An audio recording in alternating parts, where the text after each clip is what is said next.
Assalamualaikum warahmatullahi taala wabarakatuh. Selamat sejahtera. Salam reformasi, salam perjuangan.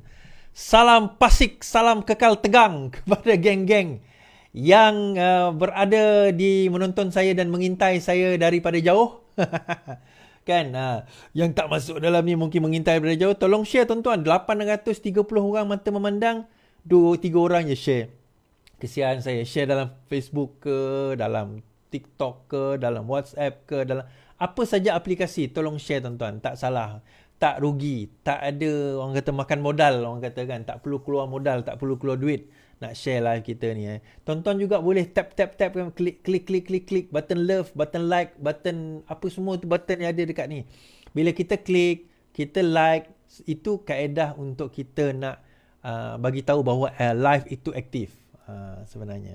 Jadi lebih ramai orang melihat. Kadang-kadang orang bertanya kepada saya, macam mana Iswardi saya nak membantu live Iswardi ni? Tak perlu bantu banyak. Macam saya kata tadi, share, like, subscribe. Lepas tu tap love, tap like, komen. Kan? Komen-komen yang baik, yang membina. Kalau komen-komen yang tak baik, yang membina pun silakanlah. Dosa tanggung sendiri. Saya tak tanggung dosa orang kan. So masing-masing punya hal lah. Kan? Sila pertimbangkan untuk tekan butang subscribe, like, komen dan share. Serta aktifkan lonceng notifikasi anda agar tidak ketinggalan dengan video-video terbaru dari channel ini. Satu isu baru-baru ni. Okay, sebelum saya pergi kepada isu ni.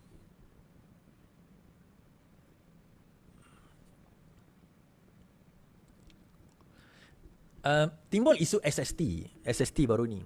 Tiba-tiba one on jadi terpaling bijak dalam bab SST dengan GST ni lah. Termasuk adalah juga beberapa pimpinan-pimpinan UMNO ni. Kemudian dia kata, sekarang ini kita telah naikkan daripada 6% ke 8%. 6% ke 8%. Okey. Yang pertama, tuan-tuan. Kita nak cerita. Yang naik ke 8% itu hanyalah kepada servis. Ni saya terpaksa balik buka nota saya masa saya mengajar GST dahulu kan. Servis. Okey. Dan, okey, apa yang beza dia? Okey, servis apa bezanya? Ialah naik 6%. Naik 8%. Daripada 6%. Adalah yang tak ada servis sekarang ni ada 8. Betul, naik 8. Tapi kebanyakannya adalah daripada 6 naik 8. So dia naik 2%. Okey.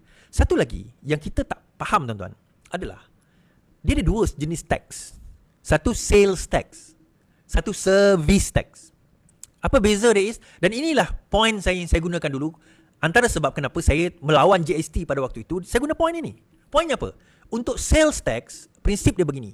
Semua produk yang dijual itu ada cukai, melainkan ia dikecualikan.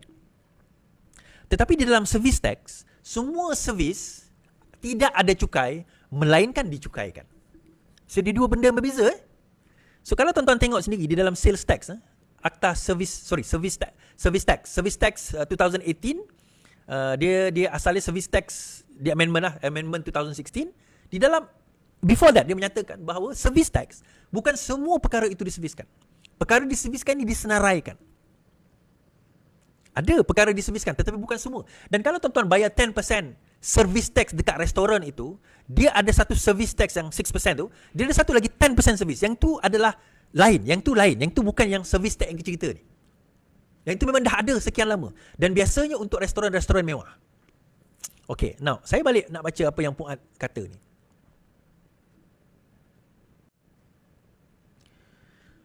Fuad sokong pendirian WE issue SST. Harap ada berita gembira. Ahli UMNO tertinggi Muhammad Fuad menyokong hasrat MCA WE Kasiang untuk kerajaan mengecualikan bil elektrik daripada SST. Semoga hari ini, esok atau lusa ada berita gembira. Atau kembalikan saja GST. Malu apa bosku? Tambahnya.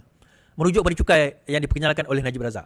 Pada 2021 sebelum dipenjarakan, Najib memberitahu bahawa kerajaan pimpinan Ismail Sabri perlu memperkenalkan GST setelah Malaysia pulih daripada pandemik. Kadar GST 6% meliputi rangkaian barangan dan perkhidmatan lebih luas berbanding cukai perkhidmatan semasa. Walaupun beberapa keperluan seperti makanan segar dan elektrik berkadar sifar. WE telah menggesa agar elektrik dikecualikan daripada kenaikan cukai perkhidmatan dengan alasan ia perkhidmatan penting sama seperti air. Alright. Saya tak faham kenapa wakil UMNO dan juga wakil MCA ni tak cerita perkara habis. Bila dia menceritakan tentang SST, dia hanya terlibat kepada mereka yang menggunakan 600 kW ke atas. Yang mana 600 kW ke bawah ni tak terkena. Okay, itu yang pertama. Now, kedua, bila kita bercerita tentang GST, ni saya kena ulang balik cerita GST ni. GST itu tidak akan mengurangkan harga barang pun tuan-tuan. Saya kata GST ni adalah satu kaedah yang sangat efisien untuk memungut hutang bagi kerajaan. Tapi tidak semestinya dia baik untuk rakyat. Adakah dia akan meningkatkan harga barang? Ya, dia tak akan meningkatkan harga barang. Dia tetap akan meningkatkan. Cuma dia efisien. Adakah mustahil satu hari nanti kita katakan implementkan GST? Tak mustahil. Kalau kadar ekonomi dan pendapatan rakyat sudah meningkat. Tidak mustahil. Sebab dia efisien. Sangat efisien. Nak pungut hutang tu sangat efisien. Saya dapat satu video soal jawab saya dengan budak AMK saya tentang perkara ini. Saya kata kenapa sangat efisien? Sebab in order untuk kita nak claim back the rebate cukai kita kena bayar cukai. Itulah sistem GST. Untuk pengeluar contohnya, dia kena tax oleh penghilang. So dia cukaikan pemborong contohnya kan.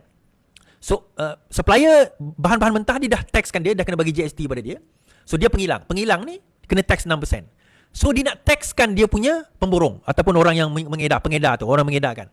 In order untuk dia nak taxkan pengedar dia kena register dengan GST.